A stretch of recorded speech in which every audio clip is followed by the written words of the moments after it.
I have seen the improbable turn true too often not to have it disturb me.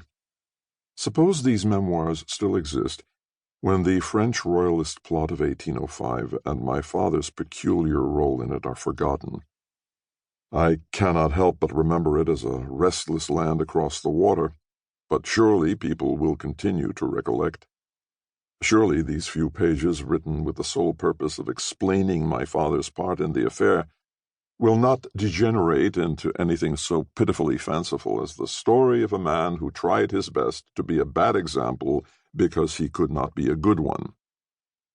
It was my Uncle Jason who was with me when I learned of my father's return to America.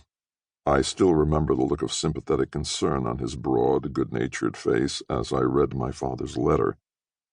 There was anxiety written there as he watched me, for my uncle was a kindly, thoughtful man. For the moment he seemed to have quite forgotten the affairs of his counting-house and the inventory of goods from France which a clerk had placed before him. Of late he had taken in me an unaccustomed interest, in no wise allayed by the letter I was holding. "So he is here," said my Uncle Jason. "He has just arrived," I answered. "I had heard of it," he remarked thoughtfully.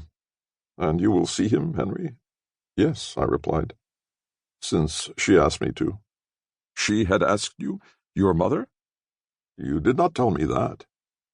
His voice had been sharp and reproachful, and then he had sighed.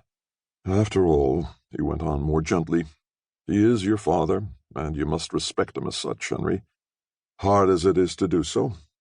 I am sorry, almost, that he and I have quarreled, for in many ways your father was a remarkable man who might have gone far, except for his failing. God knows I did my best to help him." And he sighed again at the small success of his efforts, and returned to the papers that lay before him on the counting-house table. His business had become engrossing of late, and gave him little leisure. "Do not be too hard on him, Henry," he said, as I departed. It was 10 years since I had seen my father. 10 years when we change more than we do during the rest of a lifetime.